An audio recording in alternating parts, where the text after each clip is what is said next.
정치권 관심 뉴스 짚어보는 포커스 나이트 시간입니다. 오늘은 송영훈 국민의힘 대변인, 성치훈 민주당 정책위 부의장 나오셨습니다. 안녕하십니까? 네, 이재명 대표의 위증교사 사건 1심 선고가 사흘 앞으로 다가왔습니다. 이런 가운데 오늘 이 대표가 사법부를 향한 메시지를 내놨는데요. 직접 듣고 오겠습니다. 한때 잘못 가더라도 반드시 제 길을 찾아왔고, 이런 사법부의 독립성과 양심, 또 정의에 대한 추구가 이 나라의 민주주의를 지금까지 이끌어왔다라고 확신합니다. 2년 동안 제가 저 법정에 끌려다녔지만 잠깐의 우여곡절을 거쳐서 결국 사필 규정에서 제자리를 찾아준 것도 대한민국의 사법부였습니다. 인권과 민주주의가 지켜질 수 있도록 최선을 다하고 계시는 대다수 법관들에게, 그리고 사법부에 감사와 존중의 마음을 전해드리는 바입니다. 네, 자신의 과거 무죄 판결과 또 구속영장 기각 사례 등을 거론하면서 사법부의 감사와 존중을 언급했고요. 또 대한민국 사법부를 믿는다라고도 했는데, 송 대변인님 어떻게 들으셨습니까? 어떤 형사재판을 받고 있는 피고인이요, 여러 개의 사건이 있다면 그중에서 어느 것이 가장 본인에게 위협적인가, 가장 잘 알고 있는 것은 피고인 본인입니다. 이재명 대표가 저렇게 전에 보기 어려운 법원에 대해서 아주 납작 엎드리는 듯한 태도를 보였는데, 그런 태도야말로 지금 이재명 대표가 위증교사 사건의 판결 선고를 앞두고 그 사건이 본인에게 지금 현재 닥쳐 있는 사건 중에서 가장 위협적이다라고 하는 것을 느끼고 있다는 방증이겠죠. 그런데 뒤늦게 저렇게 태도를 바꿨지만 너무 늦었다고 생각합니다. 크게 두 가지 이유가 있는데요. 첫째로는 이재명 대표와 민주당이 연일 장외 집회를 열면서 사법부를 겁박하듯이 하는 것을 법원이 오랫동안 봐왔습니다. 특히 민주당 의원들이 법관 출신 주제라는 법관 비하 발언을 했던 김우영 의원, 또 이재명 대표의 선거법 위반 사건 유죄 판결 뒤에는 사법 살인이라든가 서울법대 나온 판사 맞느냐, 이런 망언을 서슴지 않았던 것들 이미 법원이 다 봐왔거든요. 그리고 이재명 대표 본인의 재판받는 태도도 해당 재판부가 잘 봐왔을 것이고요. 그것이 하나 있고, 또 한 가지는 이재명 대표가 저 사필 규정 발언을 하기 앞서서 저 발언에서요, 직전에 뭐라고 말했냐면, 여러분이 이제는 어쩌면 잊어버렸을지도 모르겠는데 제가 멀쩡한 친형을 강제 입원시켰다는 해괴한, 잊지도 않은 사실을 가지고 저를 기소했었습니다. 이렇게 말했어요. 그 실제 발언 그대로 읽어드린 겁니다. 그런데 저 발언도 거짓말이에요.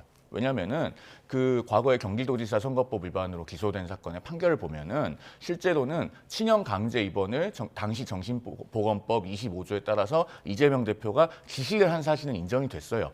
다만 강제 입원 요건이 되지 않는다는 것을 이재명 대표가 인식하고 있었다라고 하는 부분은 충분히 입증이 되지 않아서 무죄가 나왔던 겁니다. 그래서 여전히 거짓된 발언을 하고 있기 때문에 법원의 어떤 입장을 바꾸는 데에 전혀 도움이 되지 않는 발언이다, 이렇게 말씀드릴 수 있겠습니다. 위증교사 1심을 앞두고 사법부 달래기다, 이런 이야기에 대해서는 어떻게 보시나요? 지극히 당연한 발언을 하신 거고요. 당연한 발언을 하셨는데도 계속해서 이재명 대표의 발언에 진위를 좀 왜곡하기 위해서 국민의힘 분들은 노력하는 것 같아요. 근데 사실 지금 민주당이 장외 집회를 하는 것에 대해서 자꾸 사법부를 압박한다라고 말씀을 하시는데, 민주당이 압박하는 건 행정부입니다. 행정부를 압박하는 겁니다. 왜냐하면 장외 집회를 하는 목적이 김건희 여사 특검법 계속해서 거부권 행사하지 말고 좀 받아라, 국민들이 그렇게 원하신다라는 메시지를 내기 위해서 장외로 나가서 집회를 하는 것이기 때문에, 우리가 하는 것은 사법부가 아닌 행정부에 대한 압박을 행사하는 것이다라는 말씀을 드리고 싶고, 오히려 한국형 대통령제 국가는 아무래도 행정부 우위의 권력 구조를 갖고 있습니다. 그렇기 때문에 입법부의 다수 의석을 민주당이 차지하고 있다 하더라도 집권 여당 의원들의 발언이 오히려 사법부에 대한 압력으로 작용할 수 있는 것이거든요. 근데 계속해서 지금 여당 의원들 뭐라고 하고 있습니까? 이미 판결들을 다 내리고 계세요. 왜 의원들이 판사도 아닌데 이건 집행 몇 년이다, 징역 몇 년이다, 이렇게 판결들을 내리고 계신지, 그런 발언들이 더 부적절하다는 말씀을 드리고 싶고, 그래서 이재명 대표가 아마 당 의원들에게도 좀 발언을 자제해야 된다라는 자제령을 내린 걸로 알고 있습니다. 그렇기 때문에 저는 의원들이 다소 판결에 대한 불만이나 사법부에 대한 좀 불신이 있다 하더라도 그런 발언들을 좀 앞으로 자제하는 것이 필요하다. 당대표의 지침을 따르는 것이 이재명 대표를 위하는 길이다라는 말씀 드리고 싶습니다. 그렇군요. 정작 사법부는 이 얘기를 또 어떻게 들었는지 이제 궁금하기도 한데요. 자, 일단 오는 25일 열립니다. 위증교사 의혹 사건 1심 선고. 먼저 이게 어떤 사건인지부터 좀 한번 살펴볼까요? 이 위증교사 의혹 사건은요, 2018년에 이재명 대표가 경기도지사 선거 과정에서 그 TV 토론회에서 했던 발언으로부터 비롯된 것이죠. 2002년에 있었던 이재명 대표의 그 검사 사칭 사건과 관련해서 네. 이제 누명을 썼다는 취지로 발언을 했는데, 그것과 관련해서 이제 허위사실 공표죄로 기소가 되니까 이재명 대표가 당시 검사 사칭 사건의 상대방이었던 고 김병양 성남시장, 네. 그분의 수행비서였던 김진성 씨에게 이제 일정한 내용의 증언을 요구를 했는데, 그것이 지금 위증이라는 혐의로, 그래서 위증교사 혐의로 지금 재판을 받고 있는 겁니다. 그런데 예. 그 이재명 대표와 그 김진성 씨 간에 2018년 12월에 있었던 통화를 비롯해서 4건의 통화 녹음 파일이 이미 인터넷상에 다 공개가 돼 있죠. 많은 네. 시청자들께서 들어보셨을 건데, 그 내용을 보면은 김진성 씨가 당시 일에 대해서 오래돼서 잘 기억이 나지 않는다고도 예. 하고, 또 본인은 그 김병양 시장의 재선을 도전하는 그 캠프에 먼저 나와 있었기 때문에 그 검사 사칭 통화가 있었을 때의 상황에 대해서 잘 알지 못한다는 취지로도 말을 합니다. 그런데 예. 이재명 대표는 그런 이야기를 들었다고 해주면 되지 뭐라고 하면서 예. 그 검사 사칭 사건 당시에 KBS와 고 김병양 성남시장 간에 본인을 주범으로 몰기로 하는 어떤 협의가 있었다. 그런 내용의 증언을 요구를 했던 것입니다. 그것에 관해서 이제 다음 주 월요일에 판결이 있게 되는 것이죠. 예. 지금 뭐 화면으로도 표로도 그래픽으로도 이제 보셨습니다만 이재명 대표는 김진성 씨한테 있는 대로 얘기해달라 그랬고, 또 기억을 되살려달라 이렇게 얘기한 것이 뭐가 문제냐라고 이제 그렇게 이야기를 하고 있는데요. 그렇습니다. 민주당 네. 입장은 저 통화가 30분 정도 됩니다. 근데 30분의 통화에서 12번 정도 이야기를 합니다. 내가 뭐 거짓말 해달라는 것도 아니고 있는 그대로 얘기해 달라. 그러니까 한 2분에 한 번 꼴로 계속해서 그 얘기를 한 것이거든요. 그러니까 이재명 대표 본인이 법조인이고 아마도 저 시기 또 분명히 본인의 통화가 웬만하면 다 녹취가 된다는 것, 녹음이 된다는 걸 인지하고 있었을 겁니다. 그렇기 때문에 그런 것들을 다 가정하고 다 상황들을 예상하고 본인이 이런 거 혹시나 혐의가 생길 수 있으니 조심하면서 저는 통화를 한 거라고 보고 있거든요. 그렇기 예. 때문에 그것을 재판부가 어떻게 봐주실지는 25일 판결을 좀 봐야 될 것 같습니다. 그렇군요. 일단은 뭐 검찰이 양형 기준상 이제 최고형이죠. 징역 3년을 구형했었고, 또 지난해 구속영장 기각했던 법원에서는 위증교사 혐의는 소명된 것으로 보인다. 이렇게 이야기를 해서 어떨까요? 작년에 법원이 했던 이야기, 이번에 재판에도 영향이 있겠습니까?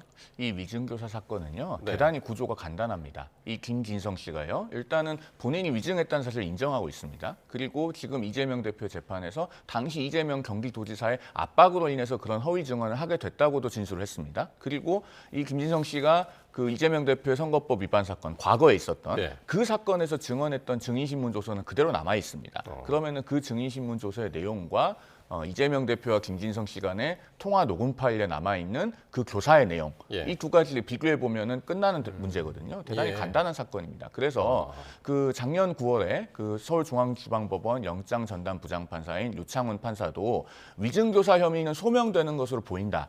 라는 그 이유를 밝혔는데, 이건 대단히 이례적인 일입니다. 예. 보통 영장 단계에서 소명되는 것으로 보인다라는 표현을 명시적으로 쓰기가 쉽지 않거든요. 예. 그런 점에서 법조계에서 이 사건의 유죄 확률이 높다고 보는 것도 다 이런 배경이 있는 것입니다. 예. 그러니까 기각하는 이유를 더 부각시키기 위해서 소명은 되나 이런 이유로 기각한다. 뭐 그런 식으로 이제 이야기를 했던 것으로 기억을 하는데, 앞서서 한동훈 대표는 이 대표의 법정 구속도 가능하다.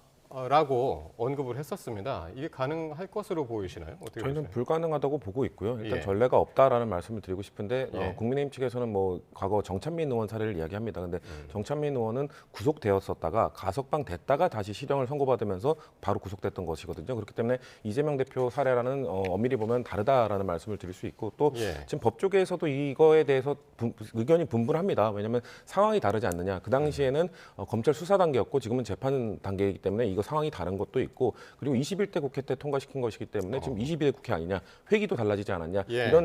이런 다양한 논점들 때문에 아마도 다양한 해석들이 나오는 것 같은데, 저는 한동훈 대표도 그렇기 때문에 이 법조계에서 논란이 있기 때문에 이것을 딱 구속영장 체포동의안 필요 없이 할 수 있다라는 말을 본인의 의견이지만 그냥 논쟁이 있는 걸 알고도 지금 말하고 있다고 보거든요. 예. 아마도 이재명 대표의 좀 사법 리스크를 좀 부각시키고 뭔가 이것들을 이슈화시키기 위해서 그런 발언들을 한 것으로 저희는 보고 있습니다. 그러니까 지난해 국회를 통과했으니까 21대 국회에서 이제 통과를 했었던 거고, 체포동의안이요.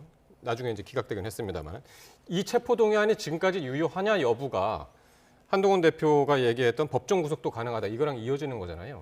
이게 지금 왜 논점이 되고 있냐면요. 일단 2022년 9월에 정찬민 의원이 법정 구속이 될 때 9월 22일이었으니까 정기국회 회기 중이었습니다. 그러면은 구속을 할 때 체포동의 요구안을 국회에 다시 보내서 표결을 해야 될 것 같지 않습니까? 그런데 그런 절차는 없고 그냥 법정 구속시켰거든요.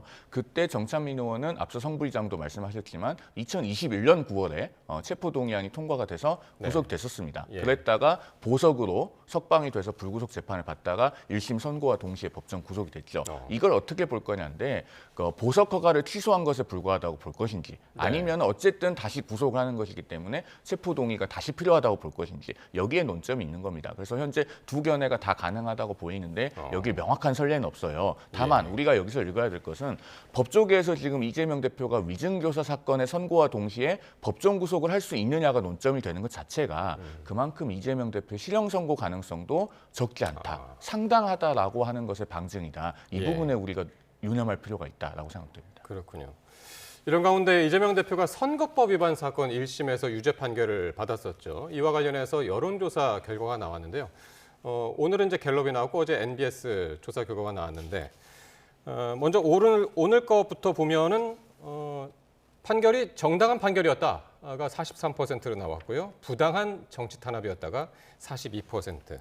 그 MBS 조사에서는 적절한 판결이었다 49%, 잘못된 판결이었다 41%. 조금씩 정당했다, 적절하다. 이게 수치가 좀 앞서긴 했지만은 큰 차이는 없어 보이는데요. 두 분 어떻게 보셨나요?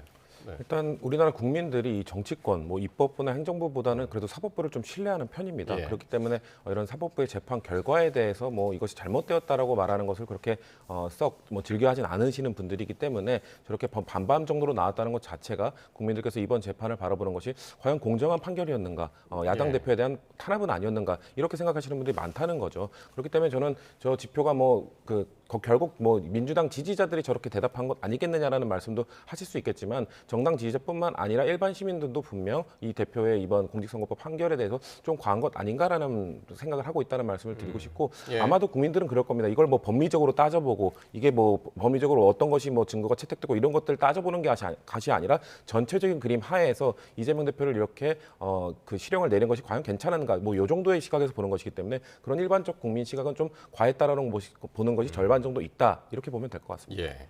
4개 여론조사 기관이 정례적으로 실시하는 저 MBS 조사에서 적절한 판결이었다는 응답이 절반 정도 되고 잘못된 판결이었다는 응답은 그것보다 많이 차이가 나게 적지 않습니까? 그렇다면은 그 이재명 대표가 좋아해 마지 않는 그 민심의 법정에서조차도 이재명 대표는 지금 국민들께서 유죄로 보고 있는 겁니다. 다만 저 잘못된 판결이라거나 혹은 무슨 부당한 정치 탄압이라고 하는 응답이 그래도 한 40%대를 기록하고 있는 것은 예. 민주당이 그동안 지속해온 그 사법의 정치화가 영향을 미친 참 불행한 단면이라는 생각이 듭니다. 그런데 이런 사법의 정치화를 유도하는 그런 정치권의 흐름이 계속된다면은 예. 우리 사회가 깊이 고립해일 것 같아요. 그런데 정말 책임 있는 공당이라면은 계속 그렇게 국민을 분열시키고 더군다나 사법을 마치 어떤 다수결의 영역인 것처럼 끌고 가는 그런 행태는 지양되어야 된다라는 말씀을 꼭 드리고 싶습니다. 그렇군요.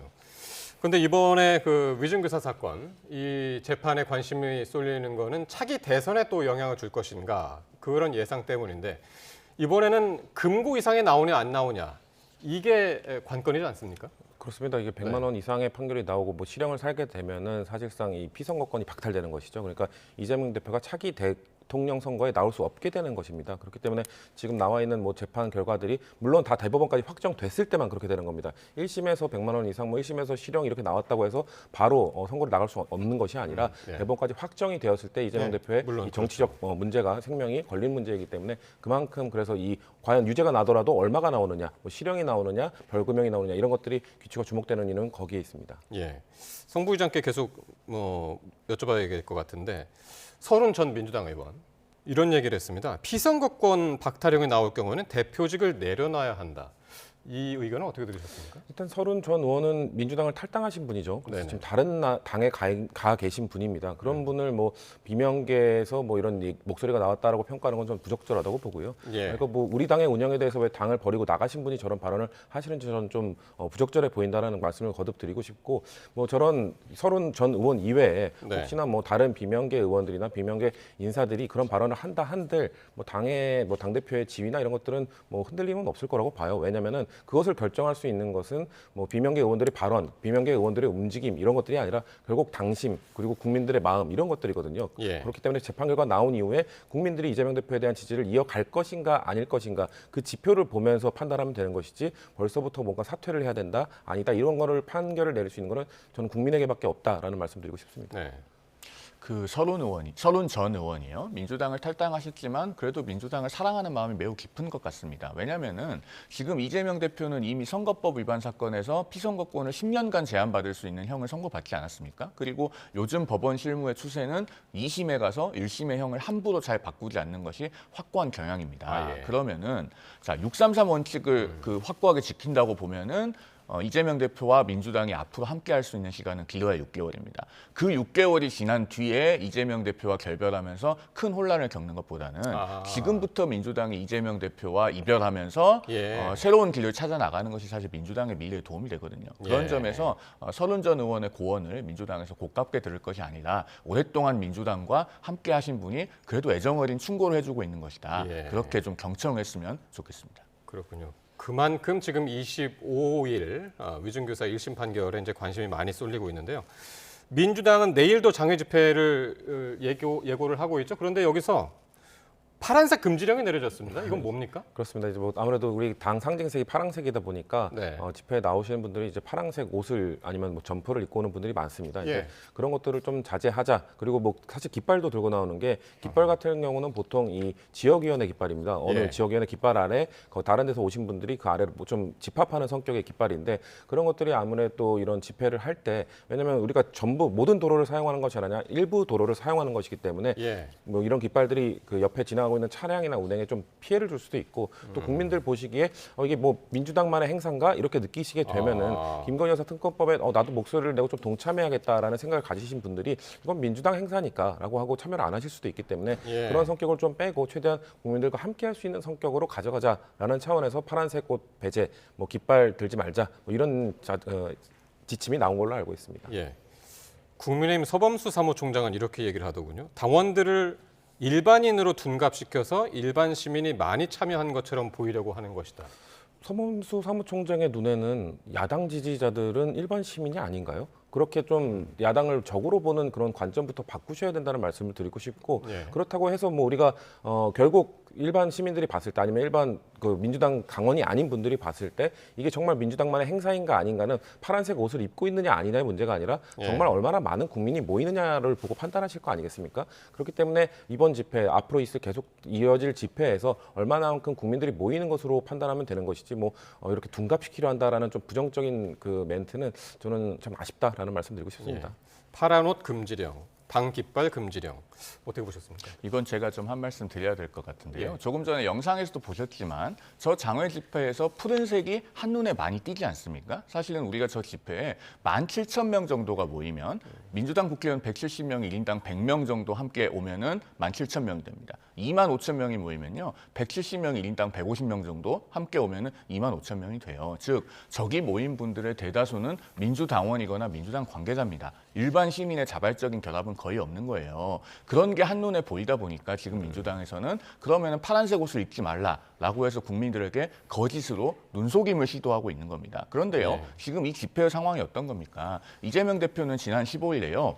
거짓을 말한 것 때문에 유죄를 선고받았습니다. 그 거짓을 말해서 유죄를 선고받은 것을 좀 덮기 위해서 그 다음날 장외 집회를 했는데 저렇게 푸른 옷을 입은 사람들 위주로 모였습니다. 그리고 다음 주 월요일에는 어떤 것 때문에 선고를 받습니까? 다른 사람에게 거짓말을 하라고 시킨 것 때문에 지금 판결을 받아요. 그런 상황에서 또 거짓으로 눈속임을 해서 일반 국민의 자발적인 결합인 것처럼 보이게 한다. 그렇다면 이 모든 것은 거짓의 연속입니다. 예. 이런 거짓의 사슬을 이제는 민주당이 좀 끊어낼 때도 됐다라는 말씀을 드립니다. 알겠습니다. 내일 집회 색깔을 한번 또 눈여겨봐야 될 것 같고요. 자, 조국 대표 얘기를 잠깐 해야 될 것 같은데요. 상고심 선고가 다음 달 12일로 예정이 됐습니다.